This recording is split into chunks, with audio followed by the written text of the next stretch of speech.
भाई आज ना आपका दिल खुश हो जाएगा। लग रहा है दिल गार्डन गार्डन हो रहा है। दिल इसलिए खुश हो जाएगा, पीरियडिक क्लासिफिकेशन ऑफ एलिमेंट का जब से सिलेबस चेंज हुआ तब से लेके गाइस अभी तक जितने क्वेश्चंस पूछे गए वो सभी कुछ चीजें मैं एक्सप्लेन करने वाला हूं बस एक वीडियो के अंदर।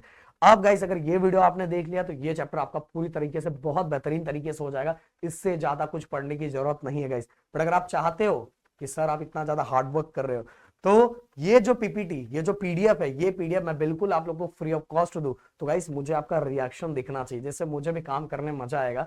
तो कमेंट बॉक्स के अंदर अराउंड 1000 हैशटैग नोट्स ऐसा कमेंट मुझे दिखना चाहिए जिससे मुझे पता चले कि आप लोग भी बहुत ज्यादा एक्साइटेड हो नेक्स्ट चैप्टर के लिए गाइस। तो कमेंट बॉक्स में भरा हुआ रहना चाहिए। साथ में इस वीडियो पे टारगेट लाइए ओनली 1000।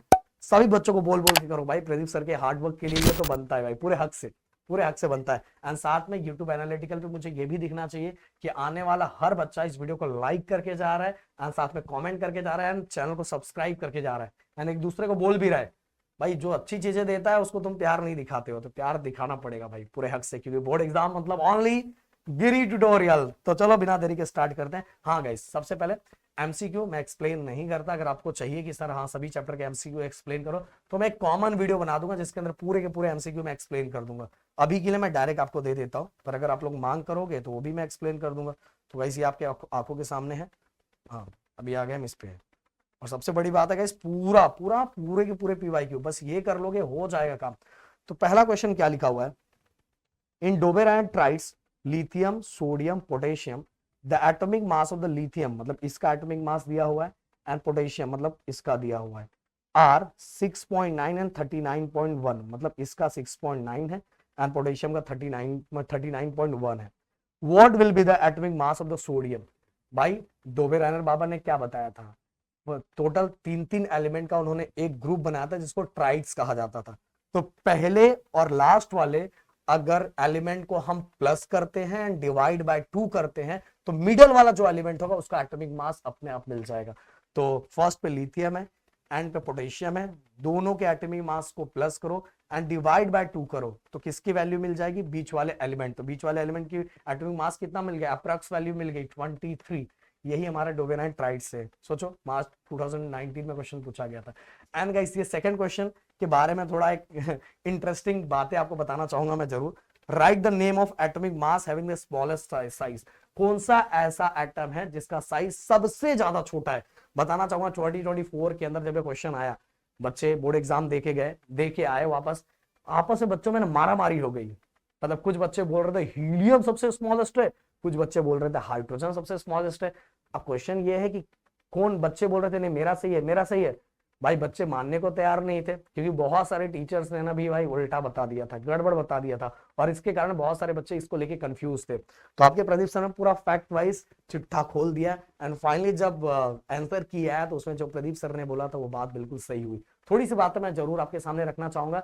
जैसे कैसे अगर हम थोड़ा अपने बुक की बात करें तो बुक में इस तरह से लिखा हुआ है कि जब हम लेफ्ट से राइट की तरफ जाते हैं, लेफ्ट से राइट की तरफ बढ़ते हैं तो जो एटम का है वो जब एटॉमिक रेडियस रिड्यूस होने डिक्रीज होने लगता है, और जब एटॉमिक रेडियस कम होता है तो सिंपल सी बात है एटम का साइज भी कम होगा। तो जो बच्चे हीलियम को छोटा बोल रहे थे वो इस कॉन्सेप्ट को समझ के ऐसा बोल रहे थे, क्योंकि लेफ्ट से राइट में कौन है, हाइड्रोजन है, उसके बाद राइट में कौन है, हीलियम। हीलियम तो उसका साइज और छोटा हो गया होगा ना। पर भाई यहां एक अलग कॉन्सेप्ट एंड लॉ यूज किया जाता है हाइड्रोजन के लिए, समझ में आया। इसीलिए हाइड्रोजन सबसे स्मॉलेस्ट। अगर आप चाहते हो, वैसे तो आपके बुक में नहीं है, पर अगर आप चाहते हो कि सर वो लॉ क्या है पूरा डिटेल में बताओ तो मैं एक स्पेशल वीडियो बना दूंगा, क्योंकि वो अलग ही कॉन्सेप्ट है, वो अभी आपको है नहीं। तो क्योंकि आपको पता है कि हाइड्रोजन के अंदर कितने इलेक्ट्रॉन है, ओनली 1 इलेक्ट्रॉन। समझ में आ रहा है, एक ही इलेक्ट्रॉन है गाइस। और ये बहुत सारे बच्चों ना जो हीलियम को लिख के आए थे, फाइनली पता चला कि उनका आंसर रॉन्ग था। तो इसका प्रॉपर आंसर था हाइड्रोजन, समझ में आया, तो याद रखना। और वैसे अगर बोलोगे तो इसमें डिटेल में वीडियो बना दूंगा मैं। अगला मैरिट्स। मैरिट्स मेंडलीव बाबा का मैरिट्स क्या है, एक मिनट में पहले ये वीडियो को इसको मैं कट कर दूं। चलो मैरिट्स क्या है, मेंडलीव का मैरिट्स क्या है, एक मिनट ये मैं इसको फ्लाइट मोड पे रख देता हूँ, नहीं तो फोन पे फोन करते रहेंगे। तो सबसे पहले मैं मतलब मेंडलीव बाबा ने कुछ एलिमेंट जो थे जिनके करेक्ट पोजीशन बताए, जैसे बेरिलियम का जो एटॉमिक मास है पहले ऐसा बताया जाता था कि 14.09 है, बाद में ये जो मेंडलीव बाबा थे उन्होंने बोला भाई गलत है, करेक्ट वैल्यू कितना है 9.4। समझ में आया? तो ये इनका एक मेरिट्स है। दूसरा मेरिट्स उन्होंने क्या किया था, पता नहीं है भाई बाबा थे कि क्या थे, उन्होंने अपने टेबल के अंदर कुछ खाली जगह रखे थे। ओके, कुछ खाली जगह रखे थे, कुछ एम्प्टी स्पेस रखे थे, और गाइस उनको ऐसा लगता था यहाँ कुछ तो आएगा। एंड गाइस उन एलिमेंट्स का नाम उन्होंने दिया था एका बोरोन, एका एल्यूमिनियम, एका सिलिकॉन। फाइनली गाइस जब बाद में वो एलिमेंट बने तो उस समय बिल्कुल जहां उन्होंने खाली जगह रखे थे ना, जो प्रॉपर्टी वाइज से उसी प्रॉपर्टी वाइज वहां के वो एलिमेंट फिट हो गए और उनका नाम रख दिया गया गैलीनियम, जर्मेनियम और स्कैंडियम।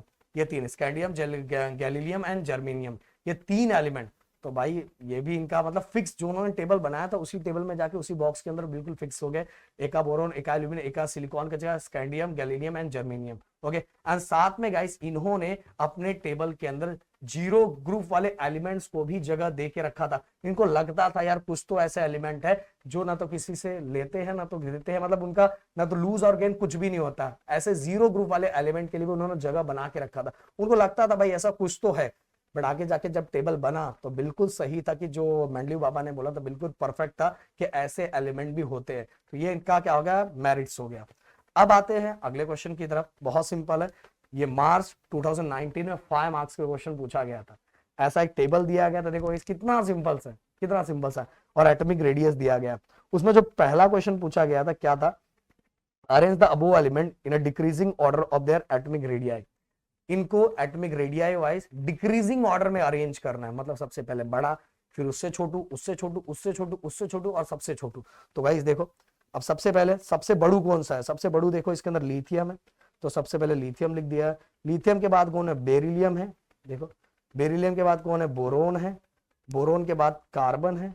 तो फिर इस तरह से रहे, तो ये मैंने यहाँ लिखा हुआ है इसलिए डिक्रीजिंग ऑर्डर। सबसे छोटा कौन है, सबसे बड़ा गाइस आपको दिखाई देगा लिथियम, सबसे छोटा कौन दिखाई देगा, ऑक्सीजन दिखाई देगा। ओके चलो, अब अगला 5 मार्क्स क्वेश्चन है ना, टोटल 5 क्वेश्चंस होंगे। दूसरा, state the periods to which the above element belong. कौन से पीरियड्स के अंदर ये सभी एलिमेंट रहे हैं। तो गाइस मैं थोड़ा आपको इसके और अच्छे समझाने के लिए मैं टेबल दिखा दूंगा, जैसे आपको समझ में आ जाएगा। ये देखो, आ जाओ, ये देखो lithium, beryllium, boron, carbon, nitrogen, oxygen. तो ये कौन सा पीरियड, ये फर्स्ट है और ये कौन सा सेकंड है। तो कौन से पीरियड के अंदर ये सभी आ गए, सेकंड के अंदर। ओके, तो ऐसे मैं बताऊंगा तो और चीजें अच्छे से क्लियर होगी, और आइए पूरा चैप्टर साथ में रिवाइज भी हो जाएगा। ओके, तो ये देखो सेकंड पीरियड। साथ में guys, why this arrangement of the element is similar to the above periods of the modern periodic table। Guys मैंने पहले ही बता दिया कि सभी जितने भी एलिमेंट्स हैं, सभी एलिमेंट्स सेकंड पीरियड के अंदर है। और गाइस मैंने अभी एक चीज बताया था कि जब हम लेफ्ट से राइट की तरफ बढ़ते हैं, जब लेफ्ट से राइट की तरफ बढ़ते हैं, थोड़ा मैं ये नीचे आ जाए, ये देखो सभी एलिमेंट सेकंड पीरियड के हैं। और जब भी हम लेफ्ट से राइट की तरफ बढ़ते हैं तो एटॉमिक रेडियस क्या होता है, डिक्रीज होता है। समझ में आया? तो ये चीज आपको याद रखना, जब से लेफ्ट से राइट बढ़ते हैं तो एटॉमिक रेडियस क्या होता है, डिक्रीज होता है। क्यों डिक्रीज होता है, चलो वो भी अभी देखेंगे, क्योंकि उससे रिलेटेड भी रीजंस दिया हुआ है। ओके चलो, अभी थोड़ा ऊपर आ जाओ, ऊपर आ जाओ, ऊपर आ जाओ, ऊपर आ जाओ, और क्वेश्चंस देख लेते हैं हम लोग। अगला, अगला क्या लिखा, which of the above element have the biggest and the smallest atom. अभी इसका आंसर मैंने दिया था, सबसे बड़ा लिथियम है एंड सबसे छोटा ऑक्सीजन है। ओके, सबसे पहले जो है एटॉमिक रेडियस वाइज, क्योंकि जिसका एटॉमिक रेडियस ज्यादा है तो उसका साइज भी बड़ा होगा, जिसका एटॉमिक रेडियस कम है तो उसका साइज भी क्या होगा, छोटा होगा। तो सबसे बड़ा कौन है, लिथियम, और सबसे छोटू कौन है, ऑक्सीजन। अगला question, what is the periodic trend observed in the variation of atomic radius while going from left to right. Guys पहले बता दिया, जब हम लेफ्ट से राइट जाते हैं तो हमें क्या ट्रेंड दिखाई देता है, हमें ये ट्रेंड दिखाई देता है कि जब हम लेफ्ट से राइट की तरफ बढ़ते हैं तो एटॉमिक रेडियस क्या होता है, डिक्रीज होता है। एटॉमिक रेडियस क्या होता है, डिक्रीज होता है, छोटा होते जाता है। ओके, अब क्यों होता है इसका आंसर आगे है, गिव रीजन से, उसमें एक्सप्लेन करूंगा बेहतरीन तरीके से। तो ये देखो 5 क्वेश्चन कितना मस्त दिया हुआ, 5 का आंसर दे दिया, 5 मार्क्स झोली में गिर गया। अगला, observe the following diagram and write the answer of the following question. जुलाई 2019 में आया था 5 मार्क्स का क्वेश्चन। ये टेबल देख के हमें आंसर देना है। क्या है टेबल में, पहला question, right the atomic number of the first 2 element in the second group. Second group, ये देखो डायरेक्ट दिया हुआ है सेकंड ग्रुप। इसके अंदर गाइस फर्स्ट 2 एलिमेंट का नाम बताना है। तो ये हमारा बेरिलियम, ये हमारा मैग्नीशियम। गाइस आपको आपके बुक में जो मॉडर्न पीरियोडिक टेबल दिया है ना, वो टेबल के बारे में आपको बहुत बेहतरीन तरीके से आना चाहिए। मैं इसलिए बोल रहा हूँ पीरियडिक क्लासिफिकेशन ऑफ एलिमेंट जो मेरा वन शॉट वीडियो है ना उसको ध्यान से देखो, क्योंकि guys, आप अगर ऑब्जर्व करोगे तो जितने भी ज्यादातर क्वेश्चन पूछे जा रहे हैं वो टेबल से रिलेटेड बहुत पूछे जा रहे हैं, समझ में 5 मार्क्स क्वेश्चन, तो टेबल का नॉलेज आपको रहना बहुत जरूरी है। ओके, तो पहले का आंसर हमने दे दिया बेरिलियम मैग्नीशियम। अगला question, right the number of valence electron of the element in the halogen groups, मतलब कि लास्ट ऑर्बिट के अंदर कितने इलेक्ट्रॉन प्रेजेंट है, तो वैलेंसी नहीं पूछा, वैलेंस इलेक्ट्रॉन, कितने बचे हुए इलेक्ट्रॉन लास्ट ऑर्बिट में है हैलोजन ग्रुप। अब हैलोजन ग्रुप कौन सा होता है, चलो मैं आपको थोड़े दर्शन करा दूं, वैसे इसमें भी दिया ही होगा, ये देखो 17 नंबर, 17 नंबर पे जो भी एलिमेंट्स आते हैं वो हमारे हैलोजन ग्रुप के अंदर। हैलोजन्स का मतलब होता है सॉल्ट जनरेटर, सॉल्ट जनरेटर जो सॉल्ट बनाता है, फ्लोरीन हो गया, क्लोरीन हो गया, ओके, ब्रोमीन हो गया, एसिटाइन हो गया, ये सभी ऐसे एलिमेंट है जो क्या बनाते हैं, सॉल्ट बनाते हैं, सॉल्ट जनरेटर, इसीलिए इनको हैलोजन कहते हैं। 17 नंबर वाला क्या था, हैलोजन होता है। तो हमसे क्या पूछा है कि उसमें कितने वैलेंस इलेक्ट्रॉन होते हैं, वैलेंसी नहीं, वैलेंस मतलब लास्ट वाले ऑर्बिट के अंदर कितने इलेक्ट्रॉन होते हैं, तो भाई लास्ट वाले ऑर्बिट के अंदर 7 इलेक्ट्रॉन होते हैं। गाइस मैं बताना चाहूँ ग्रुप्स की अगर मैं बात करूं, जैसे मैं पहले ग्रुप की बात करूं तो सबके लास्ट ऑर्बिट में, सबके लास्ट ऑर्बिट में देखो, इसमें भी 1 है, इसमें भी 1 है, इसमें भी 1 है, मतलब सेम ग्रुप की बात कर रहा हूं, ग्रुप पीरियड्स ऐसा होता है। ग्रुप की बात करूं, ग्रुप के अंदर याद रखो सभी ग्रुप के अंदर लास्ट ऑर्बिट में सेम वैलेंस इलेक्ट्रॉन होंगे, सेम वैलेंस इलेक्ट्रॉन होंगे, बचे हुए इलेक्ट्रॉन सेम होंगे, जैसे इसमें भी 1 है, इसमें भी 1 है, क्योंकि पहला है। अब दूसरे में देख लो, इसमें भी 2 है, इसमें भी 2 है, इसमें भी 2 है, जैसे अभी गाइस ये देख लो, ये देखो 17 लास्ट में, इसमें भी 7 है, इसमें भी 7 है, इसमें भी 7, मतलब सब में 7 होगा। 18 में देख लो लास्ट में 8 होगा, ओके, मतलब पहले में जो होगा सब में देखो, जैसे अभी 16 में पहले वाला ऑक्सीजन में देखो 6 है, तो सब में नीचे नीचे कितने होगा, लास्ट ऑर्बिट में 6 ही होगा, मतलब वैलेंस इलेक्ट्रॉन 6 होगा। तो बताना क्या चाहते हो, बताना ये चाहता हूं कि आपको याद रहना चाहिए सेम ग्रुप के अंदर रहने वाला वैलेंस इलेक्ट्रॉन भी क्या होता है, सेम होता है। ओके, याद कर लो क्योंकि इससे रिलेटेड भी क्वेश्चन है। अब आगे, draw the diagram of electronic configuration of magnesium atom. Okay, magnesium atom एक बार हम लोग देख लेते हैं। मैग्नीशियम एटम मैं आपको ऐसे बताता हूँ जिससे आपको समझेगा। मैग्नीशियम की तरह ये देखो, मैग्नीशियम 282। ओके, अब मैं इधर आ जाऊँ, क्या लिखा हुआ, draw the diagram of electronic configuration of magnesium atom 282, ऐसा है।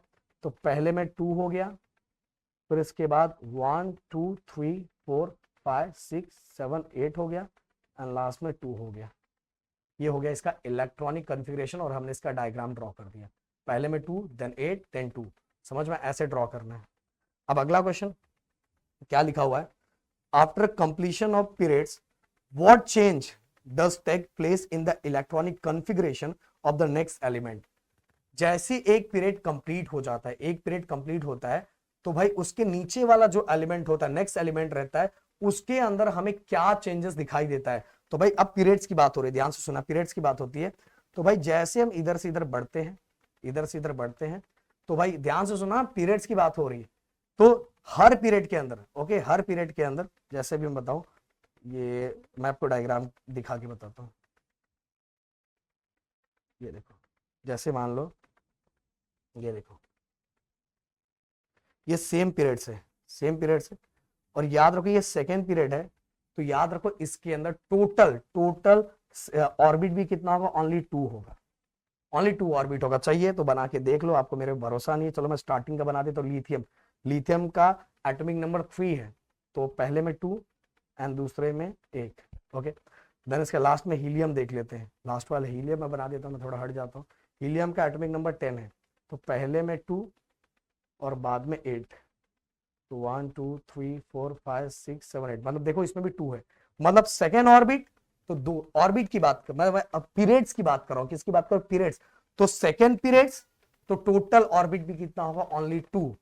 तो जैसी गाइस एक पीरियड खत्म हुआ, अब दूसरा पीरियड स्टार्ट हो रहा है, दूसरा पीरियड स्टार्ट हो रहा है, मतलब नया पीरियड रहेगा, तो एक नया सेल भी ऐड हो जाएगा, मतलब नया ऑर्बिट भी ऐड हो जाएगा। ये बातें दिमाग में रखना, नया पीरियड और फिर नया ऑर्बिट, नया ऑर्बिट, तो फिर चौथा है तो एक और ऑर्बिट, पांचवा है तो एक और ऑर्बिट, ओके। तो वही चीजें यहाँ लिखा हुआ है, क्या लिखा हुआ है, अब चलो, ये तो मैं पूरा चैप्टर भी आपको एकदम मस्त तरीके से एक्सप्लेन कर रहा हूँ।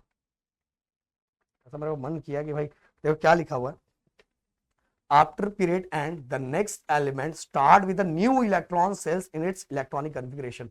जैसे एक पीरियड खत्म हुआ, तो भाई एक नया इलेक्ट्रॉन सेल ऐड हो जाएगा, मतलब नया ऑर्बिट क्या हो जाएगा, ऐड हो जाएगा। तीसरा ऑर्बिट है, तीसरा पीरियड है तो 3, चौथा आया तो 4, पांचवा आया तो 5, मतलब नया एलिमेंट आया तो नया पीरियड आया तो नया सेल ऐड हो जाएगा। याद रखो, नया पीरियड नया सेल्स। ओके, ये याद रखना। अब इसके बाद अगला, write the name of any 2 elements from the diagram which do not take part in chemical reaction. कौन से ऐसे एलिमेंट है जो गाइस हमारा किसमें केमिकल रिएक्शन के अंदर पार्ट नहीं ले रहे? भाई ऐसे वही एलिमेंट होंगे जिनका लास्ट ऑर्बिट क्या रहेगा, पूरी तरह से कंप्लीट रहेगा, ना तो किसी से कुछ लेते हैं ना को किसी को कुछ देते हैं, मतलब जीरो ग्रुप, नोबल गैसेस। कौन सा? ये वाला लास्ट वाला। तो बस 2 ही एलिमेंट का नाम लिखना है, ये वाला हेलोजन के बाद। चलो इसमें होगा, ये देखो ये लास्ट वाला, ये तो ये जीरो ग्रुप है, ये ना तो किसी को कुछ देते हैं ना किसी को लेते हैं। इनका देखो, हीलियम का पहला एक ही ऑर्बिट है, कंप्लीट है, क्योंकि पहला ऑर्बिट के लिए 2 इलेक्ट्रॉन है तो वो कंप्लीट है। ओके, इसके बाद वाले में 8 8 8 चाहिए, अगर 8 8 है तो वो कंप्लीट है। जैसा भी दूसरा देखो, हीलियम पहले वाले में 2 है, इसके बाद में 8 है, 8 है, पहले में 2 है, दूसरे में 8 है, मतलब ये भी स्टेबल है। तीसरे वाले में देखो 2 8, तो ना इसको लेने देने की जरूरत ही नहीं, समझ में आए, लूज और गेन करने की जरूरत नहीं, क्योंकि 8 से कम ज्यादा रहता है ना तो लूज और गेन होता है। और अगर 8 है मतलब पहले में 2 होना चाहिए, इसके बाद के ऑर्बिट में 8 होना चाहिए, पर 8 है तो उसको किसी से लेने देने की जरूरत है, और लेन देन नहीं होगा तो केमिकल रिएक्शन किसी के साथ होने वाला नहीं है भाई। तो ये कौन से एलिमेंट है? देखो डायरेक्ट बाय डायरेक्ट मैंने आपको बता दिया, लास्ट वाला। अब 2 ही नाम लिख दो, हीलियम, नियॉन, क्योंकि अपने को 2 ही एलिमेंट का नाम पूछा हुआ है। Helium and neon are the 2 element that do not take part in a chemical reaction. क्यों नहीं लेते ये भी मैंने बता दिया, और आपको इतना डिटेल में लिखने की जरूरत नहीं है इस पर, मुझे बताना था इसलिए मैंने बता दिया। अगला, write the modern periodic law, also give the name of blocks in the modern periodic table. Modern periodic law, अब मॉडर्न पीरियडिक लॉ हेनरी मोजले ने सभी एलिमेंट्स को on the basis of atomic number classified किया था। Mendeleev ने, जो fail हो गया था, मैंडलीव ने सभी एलिमेंट के केमिकल एंड फिजिकल प्रॉपर्टी के बेसिस पे उनको एटॉमिक मासेस वाइज क्लासिफाइड किया था। पर हमारे जो अभी जो टेबल अभी हम यूज करते हैं वो किस बेसिस पे क्लासिफाइड है? On the basis of their atomic numbers. समझ में? बस मैंडलीव एंड मॉडर्न, ये मॉडर्न है जो अभी चल रहा है, तो on the basis of their, तो द प्रॉपर्टी ऑफ एलिमेंट किस पे क्लासिफाइड है? On the basis of their atomic number. समझ में? ये इसका लॉ है। अब टोटल कितने ब्लॉक्स है? टोटल 4 ब्लॉक्स है, एस ब्लॉक, देन इसके बाद P block, then D block, then F block. Okay, 4 block है। और एस ब्लॉक कहां से कहां स्टार्ट होता है? 1 to 2, अगर मैं चाहो तो इधर इसमें ही दिखा दूं, ये देख, एस ब्लॉक के अंदर कौन कौन सा ग्रुप आता है? 1 and 2। फिर पी ब्लॉक के अंदर कितना था? 13 से लेके 18 तक। देन इसका डी ब्लॉक के अंदर कितना था? 3 से लेके 12 तक का ग्रुप्स, हाँ ग्रुप्स की बात करो, मतलब ऐसा ग्रुप्स। देन इसके बाद गाइस एफ ब्लॉक में क्या आता है? एफ ब्लॉक में गाइस 2 टाइप की सीरीज आती है, the element present at the bottom of modern periodic table. जो ऐसे एलिमेंट जो मॉडर्न पीरियडिक टेबल के नीचे बने हुए हैं वो किसके अंदर आते हैं? एफ ब्लॉक के अंदर आते हैं। And there are 2 types of series, उसके अंदर टोटल 2 सीरीज आती है। पहली वाली series starting with L and ending with Lu, मतलब La Lu, starting with L ending with Lu, okay, उसको बोलते हैं लैंथेनाइट। और दूसरा actinide series starting with AC ending with LR. और ये दोनों सीरीज किसके अंदर आते हैं? F block. तो F block consist 2 type of series, first is lanthanide, second is actinide. Lanthanide starting with L and ending with लू, और actinide starting with AC ending with LR. Okay, खत्म, एक ही झटके में पूरा टेबल बता दिया। मैंने बोला ये टेबल के बारे में आपको नॉलेज है ना भाई, तो आपका काम एक झटके में हो जाएगा भाई। ऊपर जाओ, ऊपर जाओ, हाँ, एक मिनट के ऊपर जाएगा, हो गया। तो सब चीजें मैंने बता दी। ये देखो एफ ब्लॉक के अंदर लैंथेनाइट और एक्टिनाइट सीरीज है। चलो अगला, अब गाइस आता है साइंटिफिक रीजंस, जो बहुत पूछा जाता है एग्जाम्स के अंदर उस टाइप का। तो मार्च 2022 के अंदर 2 मार्क्स के लिए ये वाला क्वेश्चन पूछा गया था, atomic radius goes on increasing down a group. Guys group की बात किया है, पीरियड्स की बात, पीरियड्स ऐसा होता है एंड ग्रुप इस तरह से होता है। तो जब हम ऊपर से नीचे की तरफ बढ़ते हैं, तो साइज क्यों बढ़ जाता है? ओके, साइज क्यों बढ़ जाता है? तो गाइस जब हम ऊपर से नीचे की तरफ बढ़ते हैं तो हर ग्रुप के अंदर एक नया ऑर्बिट ऐड होता है।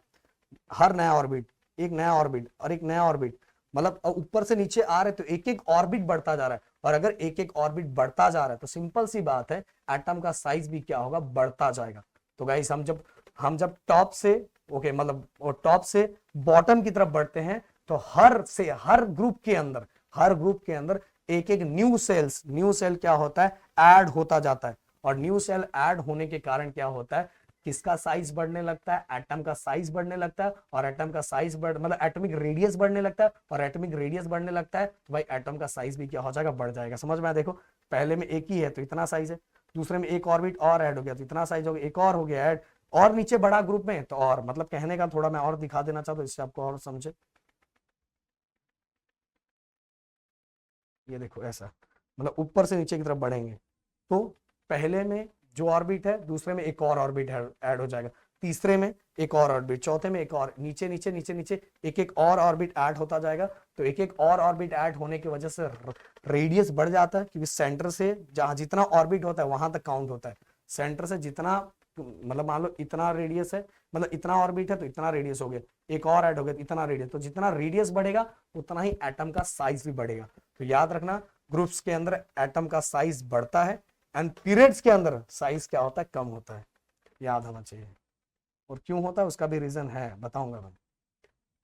चलो अब गाइस डीमेरिट्स, मैंडल्यू बाबा ने क्या गलतियां कर दी थी जिनके कारण उनकी नैया डूब गई। सबसे पहली बात तो बताना चाहूँ, कोबाल्ट और निकल, इन्होंने सभी एलिमेंट को on the basis of atomic mass के हिसाब से अरेंज किया था। एटॉमिक मास के हिसाब से अरेंज किया था, सही बात है। इंक्रीजिंग ऑर्डर में, इंक्रीजिंग ऑर्डर मतलब पहले छोटू देन उससे बड़ू, एटॉमिक मास के हिसाब से पहले छोटू देन बड़ू। बट भाई कोबाल्ट और निकल को लेके ये फेल हो गए थे, क्योंकि इन्होंने जो वर्ड्स बोला था, सही बोलूं तो ये बिल्कुल सही थे अगर एटॉमिक नंबर वाइज डिसाइड करते। बट इन्होंने खुद सभी एलिमेंट को on the basis of atomic mass किया था, और एटॉमिक मास करने की वजह से कोबाल्ट और निकल का इन्होंने प्रॉपर प्लेस नहीं दिया था इनके अकॉर्डिंग, इसलिए फेल हो गए थे। और एक और चीज गाइस मैं बताना चाहूंगा, हाइड्रोजन, हाइड्रोजन को लेके कंफ्यूज थे कि अल्कली मेटल है कि हैलोजन है, इनको कंफ्यूज थे, इनको पता ही नहीं।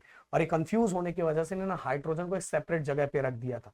बाद में पता चला, आगे जाके डिस्कवर हुआ कि हाइड्रोजन में एक ही इलेक्ट्रॉन होते हैं, इसलिए फर्स्ट पोजीशन पे आता है। बट उस समय तो नहीं पता था, ये कंफ्यूज थे लेके कि अल्कली मेटल है कि अर्थ अल्कली मेटल है। और साथ में गाइस इन्होंने आइसोटोप्स को भी प्रॉपर प्लेस नहीं दिया था। अगर आपको इसको जानना है तो मेरे डिटेल वाले वीडियो को देख सकते हो, मैंने उसके अंदर बताया। इसके बाद गाइस कोबाल्ट और निकल की कहानी मैं आपको बता देना चाहता हूँ। कोबाल्ट का जो एटॉमिक मास है, कंप्लीट तो होल नंबर 59 है, दोनों का 59 दिख रहा है। बट मैं थोड़ा आपको डिटेल में बताना चाहूं तो कोबाल्ट का 58.9 होता है और निकल का कितना होता है, 58.7। बट ये एलिमेंट को कैसे अरेंज करते थे, increasing order of their atomic mass. तो इनके अकॉर्डिंग जो ये निकल है, निकल ये पहले आना चाहिए फर्स्ट नंबर पे, एंड देन इसके बाद सेकंड नंबर पे ये आना चाहिए इनके अकॉर्डिंग, क्योंकि निकल का कितना 58.7, तो 58.7 पहले आना चाहिए, निकल पहले आना चाहिए था, और निकल के बाद कोबाल्ट आना चाहिए था।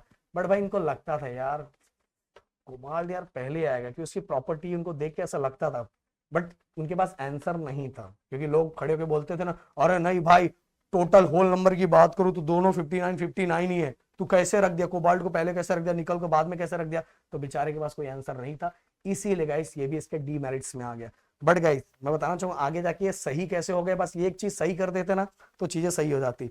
कोबाल्ट का जो एटॉमिक नंबर होता है वो 27 होता है, कोबाल्ट का 27 होता है, एंड जो निकल का होता है वो 28 होता है, 28 होता है। इसलिए कोबाल्ट पहले आता है और निकल बाद में आता है। बट गाइस उस समय इन्होंने एटॉमिक नंबर वाइज नहीं किया था, एटॉमिक मास वाइज किया था ना, इसीलिए फेल हो गए। समझो, वही एटॉमिक नंबर होता कि टोटल 27 इलेक्ट्रॉन है, इसीलिए भाई कोबाल्ट पहले आएगा और निकल बाद में आएगा। बट भाई उस समय तो उन्होंने उल्टा बोल दिया था ना। चलो अब अगला क्या लिखा हुआ, अब अपने को एक नंबर दिया हुआ, इलेक्ट्रॉनिक कॉन्फ़िगरेशन दिया हुआ 282। गाइस मार्च, दिसंबर, जुलाई 2022 में 3 मार्क्स के लिए क्वेश्चन पूछा गया था। मार्च में आया था, दिसंबर में, जुलाई, मतलब ओवरऑल यहां देख रहे हो कि आपको टेबल को समझना बहुत जरूरी है गाइस। क्या लिखा हुआ है, what is the atomic number of the element, क्या एटॉमिक नंबर है, अरे भाई बस प्लस कर दो पता चल जाएगा, 8 to 10 और 2 12, 12 है देखो। Then what is the group of element, कौन से ग्रुप के अंदर ये एलिमेंट आता है 12 नंबर वाला। भाई अगर आपको थोड़ा मेरा आपने प्रेडिक्ट टेबल वाला पूरा अच्छे से समझा होगा ना, और मेरा वन शॉट वीडियो देखा होगा ना, तो भाई आप समझ जाओगे कैसे याद करते हैं। पहले में 2 होते हैं, फिर बाद में 8 होते हैं, सही बात है। आप ऐसे दिमाग लगा सकते हो, देन इसके बाद भी 8 होते हैं। तो ये लॉजिक लगाओगे तो आपको समझ में आ जाएगा, इसलिए टेबल को समझना बहुत जरूरी है। फिर भी मैं यहाँ थोड़ा आपको दिखा देना चाहता हूँ। अपने से क्या पूछा है, कौन से ग्रुप में ये 12 वाला आएगा। वैसे तो आंसर आपको दिख रहा है, पर मैं यहाँ दिखा के बताना चाहूंगा। ये देखो, ये कौन सा ग्रुप है, 12 कौन सा ग्रुप है, second group. Second group, periods नहीं पूछा है, ग्रुप्स पूछा, तो सेकेंड, समझ में आया, सेकेंड ग्रुप के अंदर। चलो अभी अगला, which period does the element belong, कौन से पीरियड में है। तो अभी मैंने बताया, दिखाया थर्ड पीरियड्स, मतलब ऐसा हॉरिजॉन्टल लाइन, ओके, ऐसा हॉरिजॉन्टल रो जो है, तो पीरियड्स थर्ड में आता है। इसके बाद guys, atomic number of nitrogen is 7, the atomic, अच्छा क्वेश्चन है, लगता है ये क्वेश्चन अधूरा ही है क्या। The atomic number of nitrogen 7, अच्छा अच्छा, आपने इस आगे क्वेश्चन लिखना भूल गया, पर बता देना चाहता हूँ क्या क्वेश्चन है, कि नाइट्रोजन का एटॉमिक नंबर 7 है, तो उसके वैलेंस सेल के अंदर वैलेंस इलेक्ट्रॉन कितने हैं, बचे हुए इलेक्ट्रॉन कितने हैं। तो भाई खुद ही से ड्रॉ कर सकते हो, एटॉमिक नंबर 7 है, मतलब इसका इलेक्ट्रॉनिक कॉन्फ़िगरेशन पहले में तो फिक्स 2 होता है, इसके बाद कितना बचेगा, 5 बचेगा। तो मतलब वैलेंस इलेक्ट्रॉन के बचे हुए, मतलब जो ऑर्बिट लास्ट वाला ऑर्बिट होता है उसमें कितने, वैलेंसी नहीं पूछ रहा है, वैलेंसी इसका 3 है गाइस। यहाँ क्या पूछा, वैलेंस इलेक्ट्रॉन, वैलेंस इलेक्ट्रॉन मतलब लास्ट ऑर्बिट के अंदर कितना इलेक्ट्रॉन बचा हुआ है, तो वैलेंस इलेक्ट्रॉन कितना है, 5। इसके बाद guys, molecular formula of nitrogen, simple सी बात है N2, और साथ में गाइस इसका स्ट्रक्चर, और स्ट्रक्चर को और अच्छे से जानना है तो मेरा 9 चैप्टर कार्बन कंपाउंड देखना गाइस, आपको समझ में आएगा। डॉट स्ट्रक्चर है, देखो दोनों एक दूसरे से ज्वाइंट होते हैं, N2 बनता है, और इसको ये कोवलेंट बॉन्ड बना रहे, कोवलेंट बॉन्ड मतलब एक दूसरे को ज्वाइंट होकर अगर कोई बॉन्ड बनाते हैं तो उसको कोवलेंट बॉन्ड बोलते हैं। अब देखो इसको लास्ट ऑर्बिट में 5 है, तो इसको स्टेबल होने के लिए 3 और चाहिए, तो ये वाला नाइट्रोजन और साथ में ये वाला नाइट्रोजन, दोनों एक दूसरे से कंबाइन हो जाते हैं, एंड कंबाइन होके दोनों एक दूसरे का क्या मतलब, स्टेबल, एक दूसरे को स्टेबल करते हैं। तो कंबाइन होके जो स्टेबल किया जाता है उसको कोवेलेंट बॉन्ड कहते हैं। ओके, शेयरिंग करते हैं, शेयरिंग, जैसे अब मान लो 1 1 2 3 4 5, ये वाले नाइट्रोजन के भी लास्ट ऑर्बिट में 5 था, ये वाले नाइट्रोजन के भी लास्ट ऑर्बिट में 5 था, बट दोनों जब कंबाइन हो गए तो कंबाइन होके इस, अब टोटल कितना हो जाएगा, देखो 1 2 3 4 5 6 7 8, तो ये वाला भी हो गया, कंप्लीट हो गया, और ये भी 1 2 3 4 5 6 7 8, तो इस तरह से कंबाइन, तो लास्ट ऑर्बिट में जो रहता है इसका भी और इसका दोनों ऐड हो जाता है, और दोनों ऐड होकर एक दूसरे को क्या करते हो, स्टेबल। तो इस तरह से गाइस ये डॉट स्ट्रक्चर है, एंड डॉट स्ट्रक्चर के साथ ही नीचे हमने लाइन स्ट्रक्चर भी ड्रॉ किया, ये भी आप देख लेना। अगला क्वेश्चन क्या लिखा, to which group does the halogen family belong, अभी मैंने बताया था, अभी दिखाया 17, ओके, फ्लोरीन क्लोरीन ब्रोमीन, 2022 के अंदर आया था गाइस। इसके बाद guys scientific give reasons, scientific give reasons guys बहुत सिंपल है, मुझे लगता है यहाँ कुछ क्वेश्चंस मिसिंग है क्या, थर्ड, चलो ठीक है। Element belonging to the same group have the same valency, same group के अंदर, सेम ग्रुप के अंदर क्या सबकी वैलेंसी सेम होती है, भाई अभी मैंने बताया था, अभी मैंने आपको दिखाया था कि हाँ भाई सेम ग्रुप, ग्रुप मतलब ऐसा ऐसा ऐसा, ग्रुप मतलब ऊपर से नीचे, हाँ भाई सेम ग्रुप में रहने वाले सभी एलिमेंट की वैलेंसी क्या होती है, सेम होती है। ये आउटर मोस्ट सेल के अंदर same number of electron present होते हैं, ओके, सेम ग्रुप के अंदर same electronic configuration, outer most shell के अंदर same same same same number of valence electron होते हैं लास्ट वाले ऑर्बिट के अंदर, इसीलिए गाइस इन सभी की वैलेंसी भी क्या होती है, सेम होती है। जैसे चलो मैं फिर से फोटो दिखा देना चाहता हूँ आप लोगों को, वैसे चलो इधर वाला फोटो दिखा दो, ये देखो ये देखो, एक ग्रुप पहले में 1, इसमें भी 1, वैलेंस इलेक्ट्रॉन सब में 1 1 1 है, इसमें देखो सब में 2 2 2 है, इसमें देखो 3 3 है, इसमें देखो 4 4 है, 5 5, मतलब सेम ग्रुप में रहने वाले, सेम ग्रुप में रहने वाले सभी एलिमेंट का जो वैलेंस इलेक्ट्रॉन सेम होता है, इसलिए उसकी वैलेंसी भी क्या हो जाती है, सेम हो जाती है। ओके, तो चलो चलो चलो चलो चलो चलो चलो, अगला ये हो गया इसका गिव रीजंस। अगला guys, define periods and groups, क्या ही डिफाइन करने की जरूरत, इतना सिंपल सा, हॉरिजॉन्टल रो ऐसे वाली लाइन, ऐसी ऐसा ऐसा, तो हॉरिजॉन्टल रो टोटल 7 होते हैं, तो उसको हम क्या बोलते हैं, periods from number 1 to 7, and ऐसे वाले लाइन जब हम ऐसे ऐसे पढ़ेंगे तो ग्रुप्स होगा, and there are total 18 groups 1 to 18। Okay, फिर से गाइस, अब फिर से देखो, मार्च 2023 के अंदर 3 मार्क्स का क्वेश्चन आया था, ऐसा नंबर दिया था A281, तो इसका एटॉमिक नंबर कितना हुआ, बस प्लस कर दो, 8 2 10 1 11 हो गया 11। ये कौन से ग्रुप के अंदर आएगा? तो भाई आपको मैंने बताया पहले ही, चलो दिखा देता हूँ 11 नंबर। वैसे तो आपको याद होगा ना, पहले में 2, दूसरे में 8, तीसरे में 8, तो आप आराम से पता लगा सकते हो। तो पहले कौन से ग्रुप के अंदर आएगा? तो कौन से ग्रुप, ये कौन सा ग्रुप है?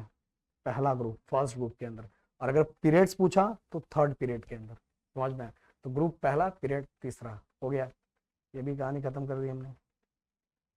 चलो भाई ऊपर आ जाओ, ऊपर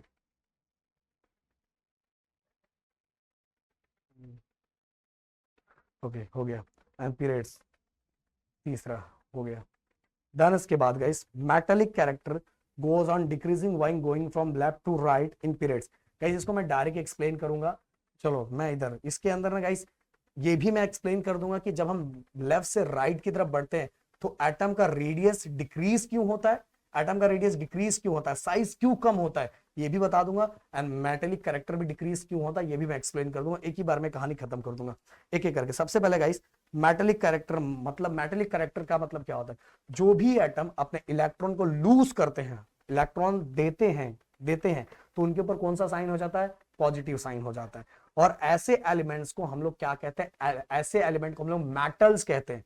तो जो भी एलिमेंट्स इलेक्ट्रॉन को लूज करते हैं इट बिकम इलेक्ट्रोपॉजिटिव, और ऐसे एलिमेंट को हम लोग मेटल कहते हैं। और जो गेन करते हैं ना उनको हम नॉन मेटल कहते हैं। ये बातें दिमाग में रखना। तो गाइस जो इजीली बहुत आराम से अपने लास्ट ऑर्बिट में रहने वाले इलेक्ट्रॉन को लूज कर देता है उसको हम मेटल कहते हैं। और उसके अंदर कौन सा कैरेक्टर रहता है? मेटेलिक कैरेक्टर रहता है।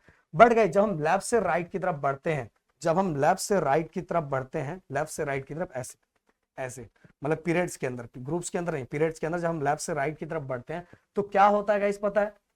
एक एक एक नया प्रोटॉन और इलेक्ट्रॉन ऐड होता जाता है। जब हम लेफ्ट से राइट में बढ़ते हैं तो हर एलिमेंट, पहला वाला जो एलिमेंट फिर दूसरा जो एलिमेंट है तो उसमें एक प्रोटॉन और इलेक्ट्रॉन ऐड हो जाएगा, फिर इसके बाद वाले में एक और प्रोटॉन और इलेक्ट्रॉन ऐड हो जाएगा, इसके बाद वाले में एक और प्रोटॉन और इलेक्ट्रॉन ऐड हो जाएगा। तो प्रॉब्लम क्या होता है? मान लो सोनू है, जैसे एग्जांपल सोनू के पास +2 है एंड मोनू, एग्जांपल मोनू के पास +3 है क्योंकि उसके आगे है, +3 है वो उसके आगे है। अब समझ लो पप्पू, वो उसके भी आगे है तो उसमें +4 हो गया। तो भाई ज्यादा पावरफुल कौन हो गया? पप्पू पावरफुल हो गया ना। तो भाई जब हम पीरियड में लेफ्ट टू राइट बढ़ते हैं तो क्या होता है पता है? कि साथ में जो न्यूक्लियस होता है, न्यूक्लियस के अंदर प्रोटॉन पॉजिटिव चार्ज भी बढ़ता है और साथ में इलेक्ट्रॉन भी बढ़ता है। बट जो पॉजिटिव चार्ज होता है वो स्ट्रांग होता है। एंड पॉजिटिव चार्ज जब लेफ्ट से राइट की तरफ हम बढ़ते हैं तो पॉजिटिव चार्ज स्ट्रांग होने के कारण वो इलेक्ट्रॉन की अपनी तरफ खींचते हैं, अपनी तरफ खींचते हैं। और अपनी तरफ खींचने की वजह से क्या होता है? जो एटम का साइज होता है लेफ्ट से राइट की तरफ बढ़ने के टाइम क्या हो जाता है? कम हो जाता है। क्योंकि इस क्या होता है? न्यूक्लियस का जो है पावर बढ़ता है। न्यूक्लियस का पावर क्यों बढ़ता है? Because of positive charge add होता है। समझ में आया? क्योंकि जब हम लेफ्ट से राइट की तरफ बढ़ते हैं, ये बातें दिमाग में रखना। ओके देखो, positive charge on the nucleus increased, okay, and atomic radius become smaller. क्यों स्मॉलर? मैंने बोला अगर न्यूक्लियस के अंदर प्रोटॉन रहता है एंड प्रोटॉन का जब पॉजिटिव चार्ज बढ़ रहा है, पॉजिटिव चार्ज बढ़ रहा है तो भाई वो इलेक्ट्रॉन को क्या करता है? अपनी तरफ खींचता है। और अपनी तरफ खींचने के कारण धीरे धीरे उसका साइज क्या होता है? कम होता है। इसे लेफ्ट से राइट जैसे से बढ़ते हैं तो भाई क्या होता है? एटॉमिक रेडियस डिक्रीज होने लगता है। एंड सिंपल सी बात है गाइस, अब वो इलेक्ट्रॉन को पकड़ लेता है क्योंकि पॉजिटिव चार्ज बढ़ गया है, पॉजिटिव चार्ज बढ़ रहा है तो इलेक्ट्रॉन को अपनी तरफ खींच के रखा है। और इलेक्ट्रॉन को खींच के रखा है तो इलेक्ट्रॉन लूज नहीं हो रहा, और इलेक्ट्रॉन लूज नहीं हो रहा है तो भाई इसका मेटेलिक कैरेक्टर क्या हो रहा है? धीरे धीरे कम हो रहा है। क्योंकि जब इलेक्ट्रॉन लूज होगा तो मेटेलिक कैरेक्टर बढ़ेगा। बढ़ गया इस इलेक्ट्रॉन को खींचने की वजह से उसका वो इलेक्ट्रॉन को लूज नहीं कर पा रहा है, और इलेक्ट्रॉन को लूज नहीं करने की वजह से उसका मेटेलिक कैरेक्टर क्या हो रहा है? डिक्रीज हो रहा है। सिंपल सा एकदम मैंने बता दिया है, देखो। So atom harder to lose its valence electron, इसीलिए जो लास्ट ऑर्बिट में रहने वाले इलेक्ट्रॉन को लूज करना उसके लिए थोड़ा डिफिकल्ट होता जाता है। लेफ्ट टू राइट जब हम बढ़ते हैं तो भाई क्या होता है? पीरियड्स के अंदर मेटेलिक कैरेक्टर भी डिक्रीज होता है और मेटेलिक कैरेक्टर के साथ ही एटम का साइज भी डिक्रीज होता है। ये भी क्वेश्चन होगा इसके अंदर। अब देखो इस अगला फिर से है 2 8 8 2 प्लस कर दो 8 2 10 18 90 20 20 हो गया। अब 20 फिर से गाइस ये क्वेश्चन का आंसर आप दोगे गाइस। इस कौन से ग्रुप में आएगा, कौन से पीरियड में आएगा, वैसे देख ही रहा है, पर आप इसको सही भी करके बताना क्या है। पूरा एक्सप्लेन करके बताना, मैं देखना चाहूंगा। अभी इतनी सब चीजें सोचो, मैं एकदम डिटेल में एक्सप्लेन कर रहा हूँ गाइस, डिटेल में। State डोबेरान law of triads, guys ये बिल्कुल बताने की जरूरत नहीं, ये तो बस मेरा आप वीडियो देख लोगे डोबेरान लॉ ऑफ ट्राइड्स, उसके अंदर जो मैंने बताया बस वो पढ़ लो, काम हो जाएगा, समझ में, उसको देख लेना। मैं फिर से वो एक्सप्लेन नहीं करूंगा क्योंकि वही चीज है, कुछ नया चीज हो तो मैं एक्सप्लेन जरूर कर दूंगा। आगे बढ़ते हैं। ये देखो गाइस, ऐसा बॉक्स आया था फिल करने के लिए, और अपने को देखो ये ऊपर ऑप्शन ये भी दिया था, एमसीक्यू टाइप था, एमसीक्यू टाइप था, कितना सिंपल, 3 मार्क्स का क्वेश्चन भाई, बहुत सिंपल। क्या था? On the basis of electronic configuration element the modern periodic table are classified into into कितने ब्लॉक में? 4 ब्लॉक्स के अंदर, 4 ब्लॉक से आ जाएगा। Group 1 2 element are including, group 1 और 2 के अंदर कौन सा ब्लॉक आता है? एस ब्लॉक आता है, एस ब्लॉक आता है। इसके बाद गए आगे क्या? All this element are metal. Group 13 to 18, 13 to 18 last वाला भी दिखाया था, उसके अंदर क्या होता है? वो किसके अंदर आता है? पी ब्लॉक के अंदर आता है। और फिर इसके बाद लिखा था block contain metal non metal है, मेटल लास्ट वाला, लेफ्ट टू राइट, राइट वाला, so metal non metal metalloid सब होता है। इसके बाद गए group 3 to 12 element are include, 3 to 12 बीच वाला वो किस में रहता है? डी ब्लॉक के अंदर रहता है। लैंथेनाइड और एक्टिनाइड सीरीज के इसके अंदर रहता है, एफ ब्लॉक के अंदर रहता है गाइस। मैं फिर से बोल रहा हूँ, देखो टेबल को समझना बहुत जरूरी है, अगर आप टेबल को समझ लोगे तो भाई आपका काम बहुत आराम से हो जाएगा। इसके बाद ये देखो कॉलम आया था 2 मार्क्स के लिए, ये उल्टा सुल्टा दिया था, इसको सीधा सीधा कर दिया। ट्राइड्स डोबेरान बाबा का था, एंड गाइस उन्होंने क्या बताया था? बीच वाले का एटॉमिक मास फर्स्ट और लास्ट एलिमेंट के अप्रोक्सीमेटली मीन के बराबर है, जैसा भी हमने ट्राइड्स निकाला था, अभी ट्राइड्स हमने निकाला था पहला ही क्वेश्चन जिसके अंदर हमने ट्राइड्स बीच वाले का एटॉमिक मास निकाला था। न्यूलैंड बाबा ने क्या बताया था? Property of 8th element is similar to the first. Okay, 8वें नंबर पे रहने वाले एलिमेंट का जो प्रॉपर्टी है वो उसके पहले वाले के क्या सेम रहता है। अगर इसको और समझना है तो भाई आप मेरे डिटेल वाले लेक्चर को देख लेना। अभी चलते हैं आगे क्योंकि अच्छा, फिर से गाइस एटॉमिक मास सबसे, एटॉमिक रेडियस सबसे छोटा किसका है? फिर इसके बाद noble gases with smallest atomic radius, noble gases smallest atomic mass hydrogen and noble gas, noble gas बोला है, नोबल गैस बोला है, नोबल गैस पूछा है, वो सभी एटम्स का नहीं पूछा है। देखो यहाँ फिर से मार्च 25 में बच्चों को घुमाया गया, कैसे घुमाया गया पता है? यहाँ स्मॉलेस्ट एटॉमिक रेडियस बोल दिया, बच्चे बोलेंगे ये तो हाइड्रोजन है, पर भाई नोबल गैसेस के बारे में पूछा है, जीरो ग्रुप के बारे में पूछा है, मतलब वो लास्ट वाला, ये इसमें से सबसे छोटा साइज किसका है, ये वाले के बारे में पूछा था। सबसे छोटा किसका हो जाएगा? हीलियम। ऐसे ही उल्लू बनाते हैं बोर्ड वाले, आंसर सिंपल रहता है। यहाँ बच्चे बहुत सारे बिना लिखे पढ़े पटाख से हाइड्रोजन लिख देंगे, पटाख से हाइड्रोजन लिख देंगे, समझ में आया? सबसे स्मॉलेस्ट एटॉमिक मास किसका होता है? हाइड्रोजन का होता है। और मोस्ट इलेक्ट्रोनेगेटिव आइटम कौन सा है? फ्लोरीन है। तो गाइस इतनी सब के सब चीजों को मैंने कवर कर दिया, मुझे लगता है इसके लिए प्यार जम के मिलना चाहिए गाइस। और साथ में हाँ सब चीज हो गया, एंड साथ में गाइस जितना हो सके वीडियो को शेयर करो जिससे मुझे मोटिवेशन है, एंड गाइस ऐसे ही मैं आप सभी को डिटेल में हर चीजें बताऊं जिससे गाइस आपको समझना थोड़ा ज्यादा आसान हो जाए। तो मिलते हैं नेक्स्ट वीडियो में, thank you so much guys, जय हिंद एंड जय महाराष्ट्र दोस्तों।